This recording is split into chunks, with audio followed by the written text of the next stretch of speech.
Mukomana shimuri sei zvenyu, please post my story makavigawo chitupa changu. Kunyangwe vanhu vakati ndiri pamisheni, eka ndiri pamisheni. We only live once, and ini ndiri kuda kuti ndinge ndichizonzi ndichafa ndiri mupfumi.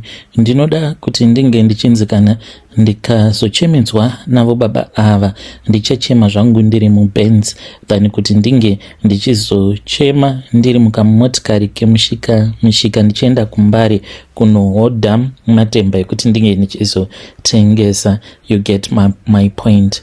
Muri sei zvenyu mukoma? Ini zita rangu muchanditi Chipo.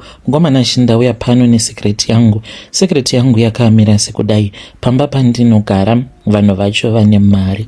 Mumba mandinogara, our staff quarters, hey, you can even think kuti ndinotoloja pamba pandinogara. Ndinotogara mu2 rooms. Apa nditori necouch, ziTV kumadziro.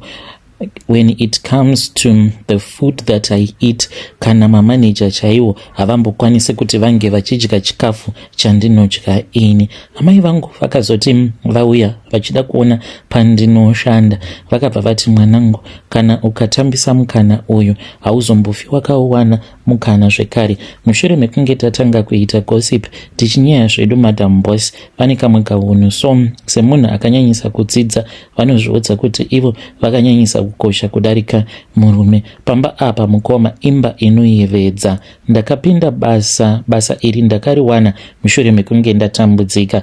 Guys, ndainge ndichigara kuCape Town.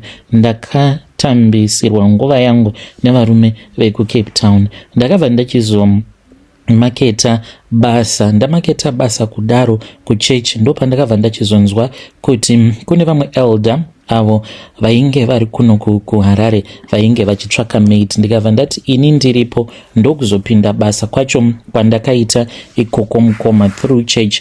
Mwari vakandinzwira nyasha because pandainge ndiri zvinhu zvainge zvisisina kumira zvakanaka. Ndakasvika pakupinda mumaoko emaNigerian. Ndava kuita zvekudanana nemaNigerian ndichiitirawo kuti ndinge ndichikwanisa kuwana chouviri, zvinhu zvakaoma.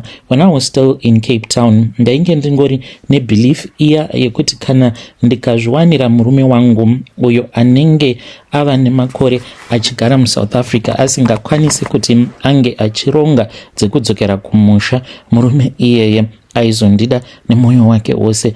But hey, ndakasangana nevasingazvinzwisisi.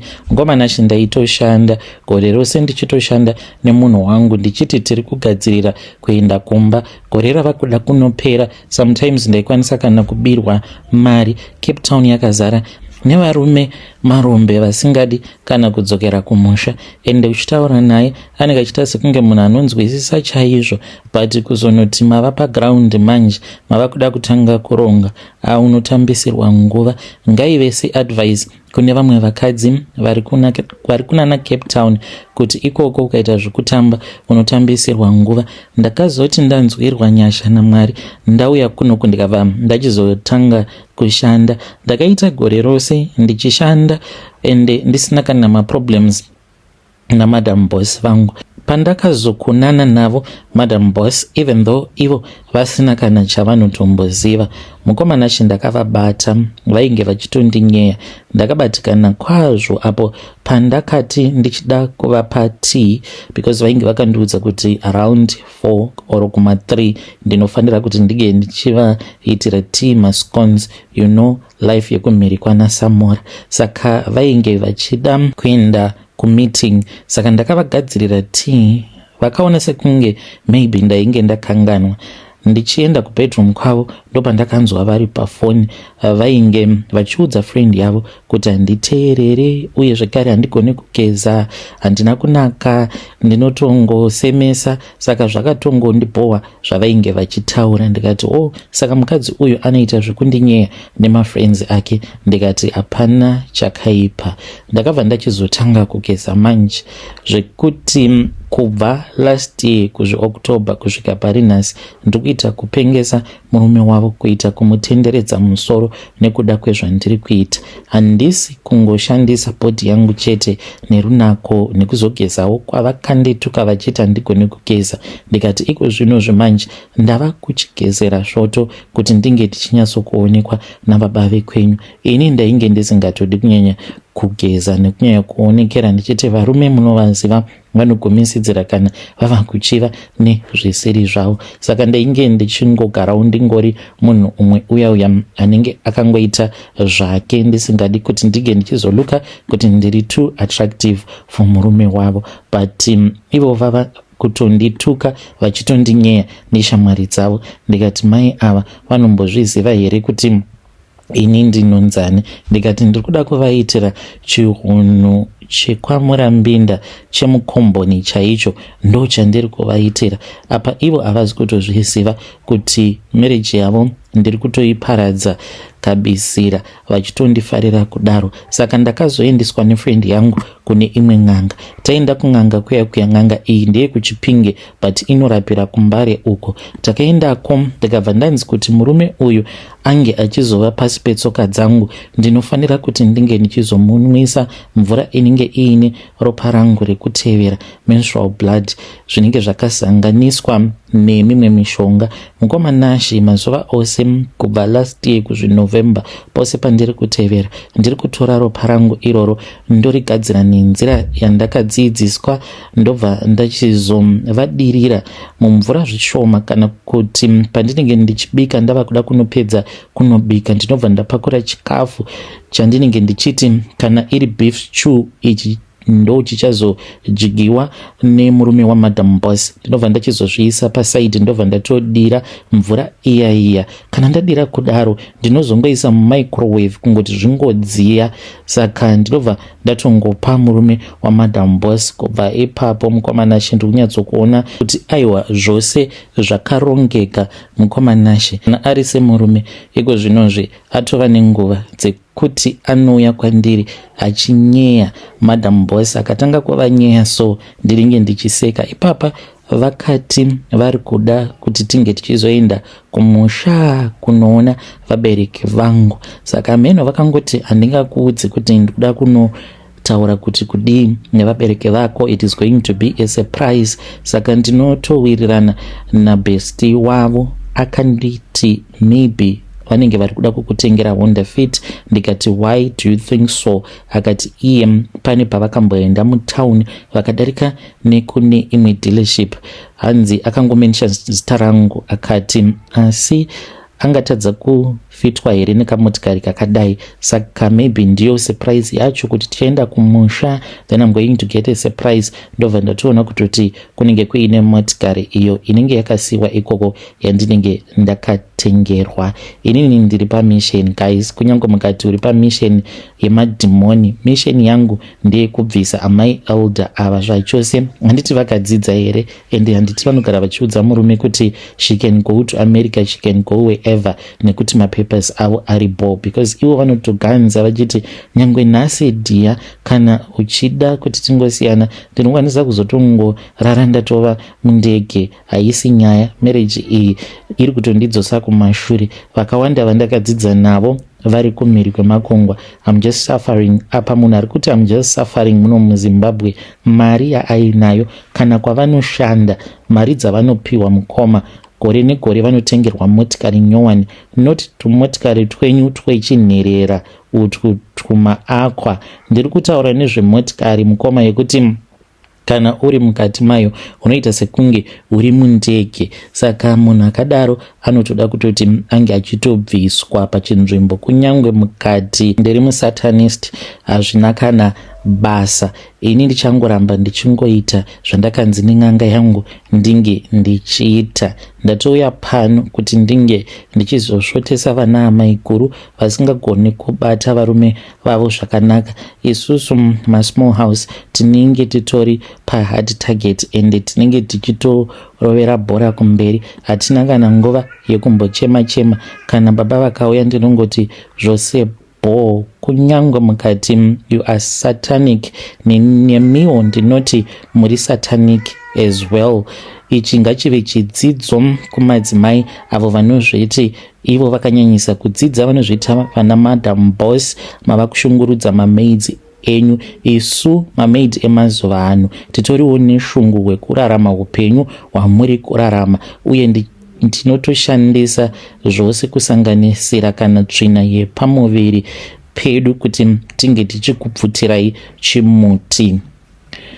Yo vedare ndo message iyo yandakatumidzirwa ichibva kuna evanzvadzi vedu. Zvakangooma hazvo veduwe, zvino neattitude yenyu iyoyi nai vanzvadzi, muchazogarisana zvakanaka here nababa vekwenyu, kana kuti once madam boss mavabvisa pachigaro munenge mutoshungurudza murume iyeye? Because yei attitude yenyu mahwani chaiyo, ende munoita kuganza ende munozvibhilivhisa kuti ndimi. Ngatitaurei navo mucomment section vanzvadzi vedu ava. Regedzai tibva taenda panyedu inotevera. Hanzi mukomana chimakadii zvenyu? Inino ndakaita loss mukwekwe as a gold sponsor. Ndainge ndichisponsor makorokoza, ndakabva ndachizoenda kung'anga. Mukomana I regret zvinhu zvandakaita, because mukukura kwandaita kudai ndasangana nezvakawanda apa.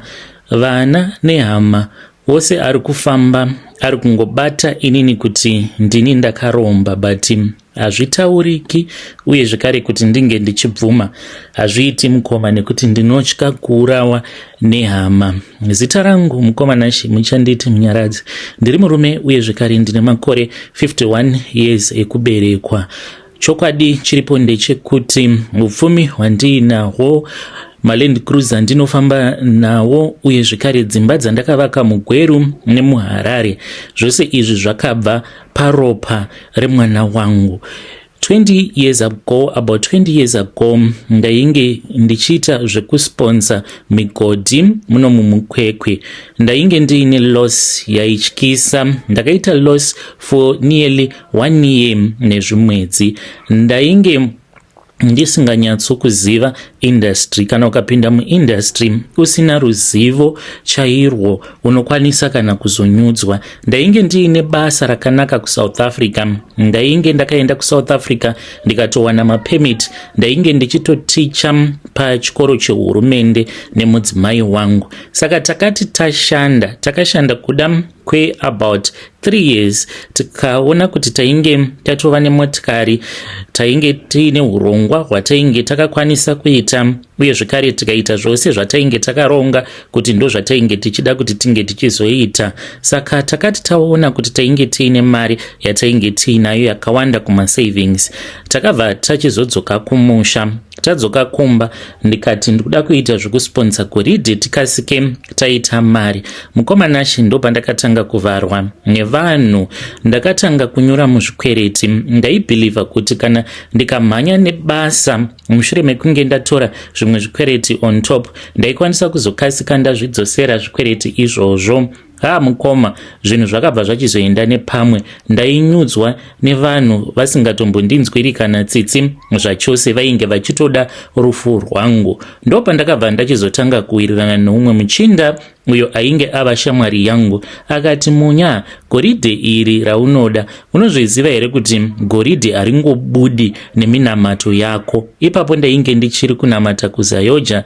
Ndikanzi as long as uchiita zvokunamata usingashandise bute uchikanda bute pasi, haumbofi wakakwanisa kuita mari, nekuti goridhe rinopiwa nevadzimu, rinobva kumweya. Saka ndakamboramba ndikati inini ndinonamata. Mukomana ndaenda kumakomba ndichinovharwa ndakatsanya kudaro. Ndikaona kuti hazvisi kana kumbochinja. Ndikati pano kana ndikaramba ndichingoita chinhu chimwe chete ndichaita sebenzi rinoramba richingozama chinhu chimwe chete asi zvichiramba. Saka ndakabva ndachizobvuma mushure mekunge andiudza kuti kuchitungwiza kwainge kuina vamwe sekuru vainge vakabva kuGuruve vaikwanisa kundibatsira. Saka mukomana ndakaenda naye kuchitungwiza kwainge kuine bira. Ndiko kainge kari kekutanga kusvika pamba peng'anga. Tasvikapo bira riya rakaitwa, ndokubva ndachizonzi neng'anga iya iwe zvauri kuda izvi zvekuti unoda kuti unge uchizowana goridhe,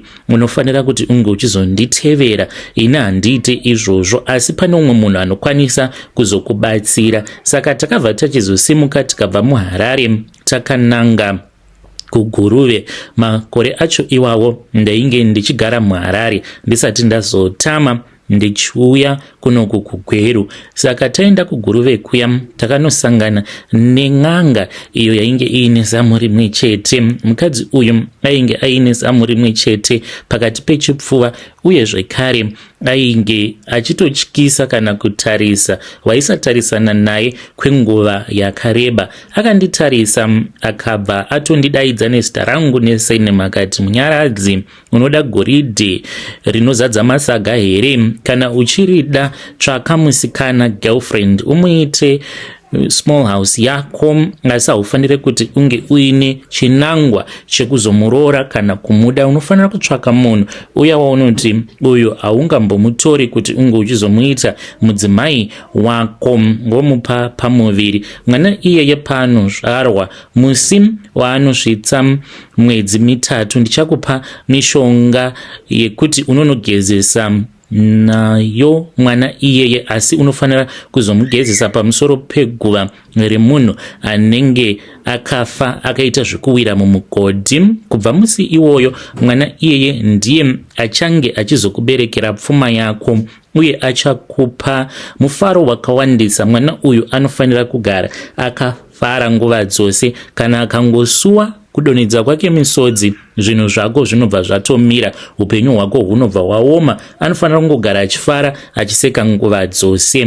Zvekuzoti ainge achazoita dambudziko rekurwara nepfungwa, izvo handina kunge ndakazviudzwa. Mukomanashi udyire wakabva wachizondipofomadza. Ndakabva ndachizotsvaka musikana uyo ainge ari form 2 wechidiki, ndikabva ndachizomuberekesa mwana mukomana anonzi Gift. Uyu akati ava nemwedzi 3. Ndakaenda apa amai vake vakafira kuchipatara kuparire Nyatwa, saka ainge ava kugara nagogo vake because amai vakafa pavainge vachizvara mwana uyu, ende ndo dzainge dzitori mhiko dzacho idzodzo. Saka ndakaenda ndikanomutora ndichingoti ndikuda kuona mwana. Sezvo vainge vachizviziva kuti mukwasha wavo munhu ane mari, vakandirongedzera twokudya twake, ndikabva ndatora mwana ndichita sekunge mwana uyu ndainge ndichida kuti ndinge ndichizoenda naye kumba ombochengetwa nemudzimai wangu, asi handina kuita saizvozvo. Mukomanashi kwainge kuino umwe mukorokoza wandainge ndakambonzwa nezvake, ainge akavigirwa kune rimwe village. Pamba pacho ndakatotanga ndapasvika ari masikati. Ndakaenda nemwana aiti achichema ndiri munzira kubva kuHarare ndichiuya kuGweru. Mukoma achichema, aichema kusvika anyarara.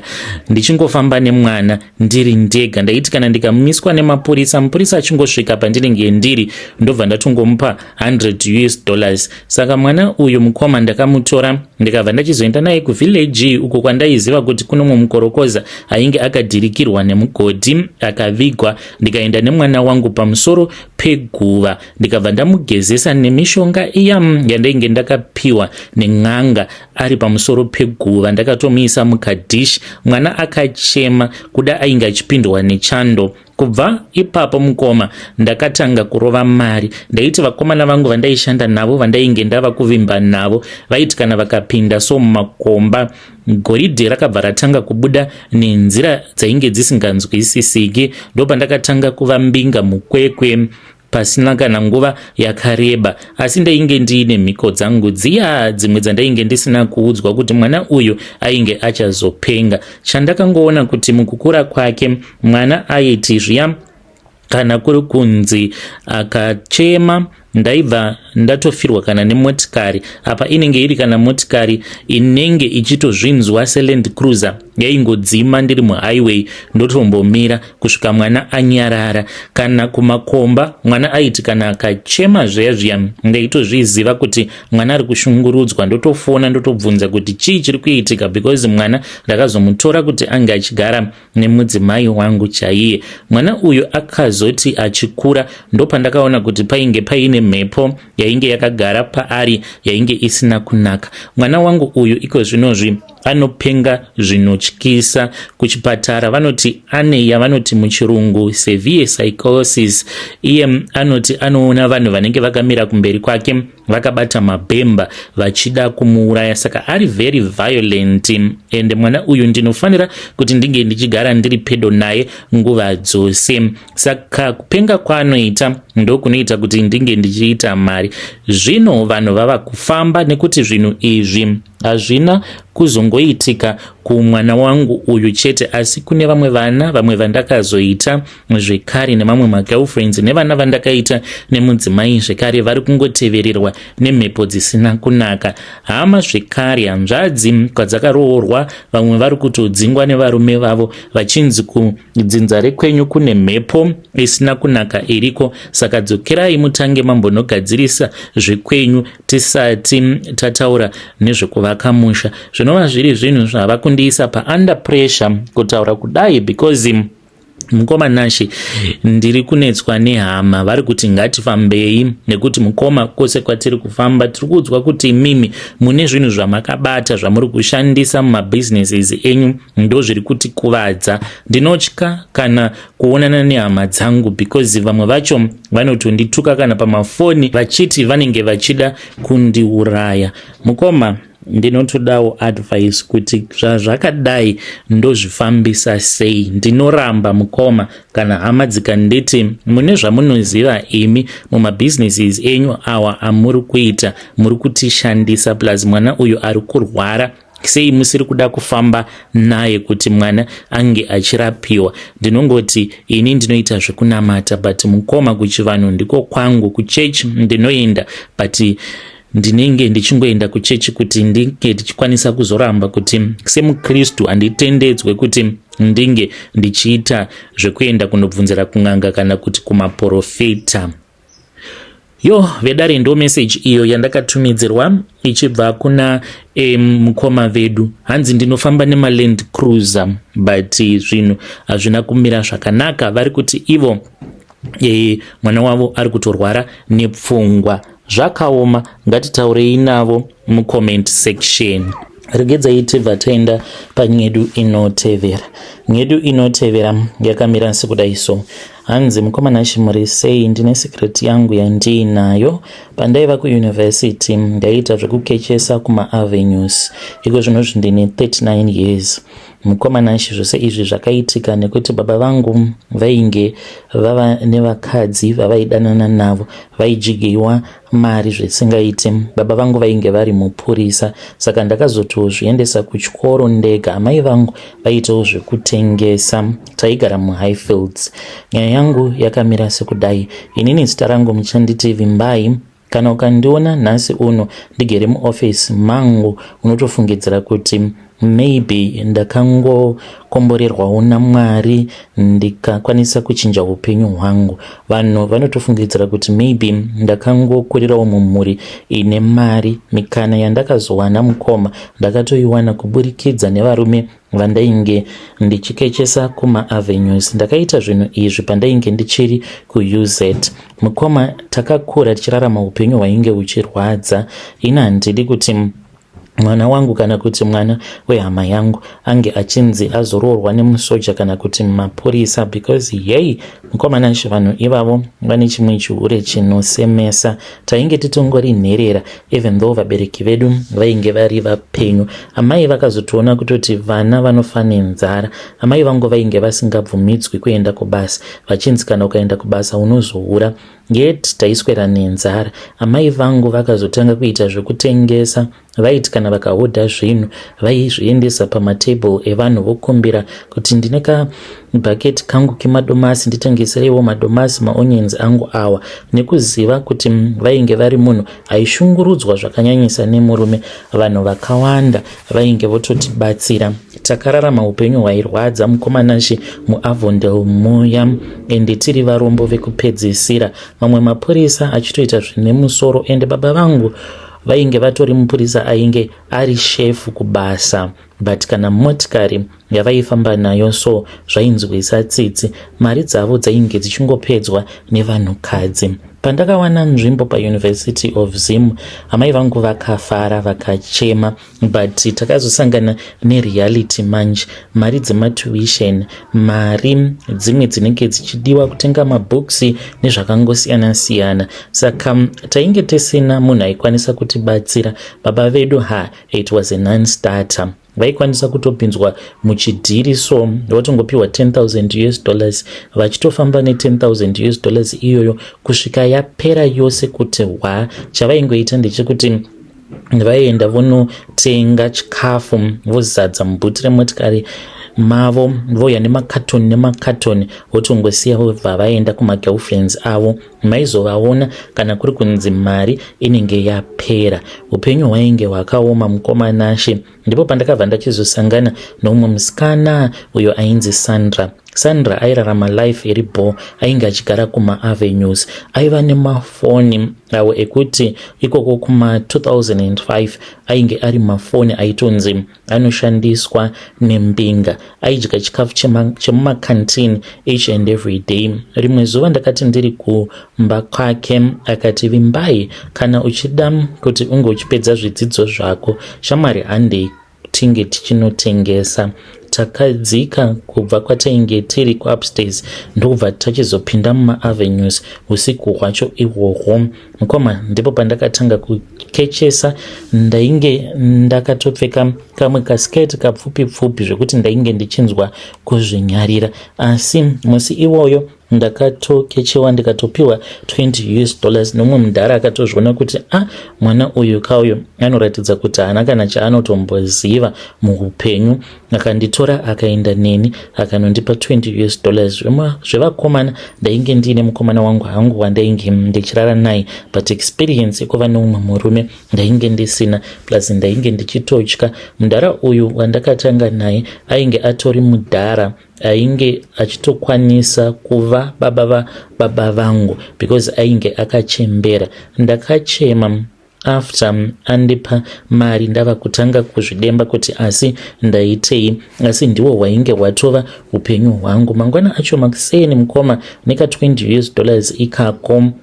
Handina kana sendi randakamboshandisa. Ndikanotenga chikafu ndikaenda kumba ndikanopa mama chikafu. Vakandibvunza kuti mari yacho ndainge ndaiwana kupi. Ndakavanyepera ndikati Sandra anoita zvemapiece job kumarestaurant. Saka Sandra ndiye wandainge ndaenda naye kumapiece job. Mama vangu vakatenda zvisingaiti.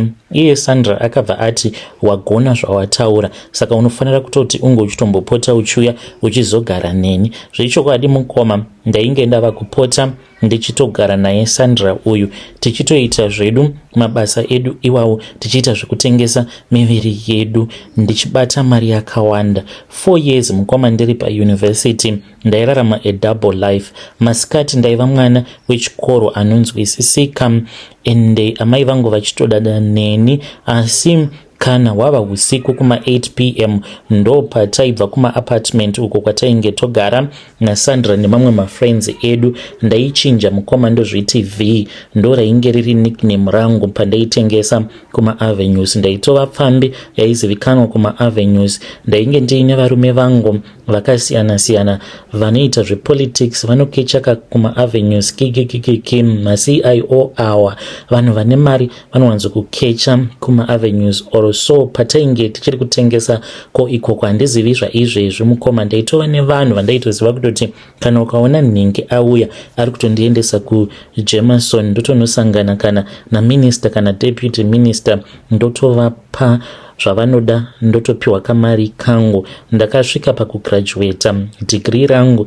Ndagraduata kudaro mukoma ndakazobuda hangu muZimbabwe ndikabva ndachizouya kunoku kwandiri mukoma mushure mekunge ndawana basa visa sponsorship, ndikatangidza upenyu patsva, ndikaroorwa, ndikachata. My husband, he does not even have the slightest idea kuti mukadzi wanoti mukadzi uyu ainge atombori Kalinya Rekuma Avenues. Chandisina kukwanisa kuita, even though ndakambozviita, but ndakaona kuti hazvisi mandiri. Habhawa ndakamboedza mukoma because pane patakamboenda kwaZindoga, taenda kwaZindoga kudaro tainge tiine mbinga dzedu, saka hazvina kungondiitira so.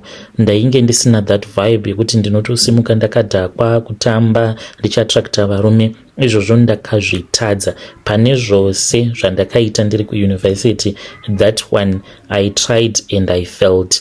Ndiyo secret yangu yandiinayo mukoma. Mukufamba umu umwe noumwe ane life story yake. Inini yangu mukoma, it was all about kutengesa kwandakaita kuma avenues, uye zvekare ndaitotengesera vanhu vekuti vanenge vaine exposure. Saka ndichitori kuuniversity ndakange ndava kutoziva kuti after I would have graduated I want to go to this country, and ndakabatsirikana pama-attachments.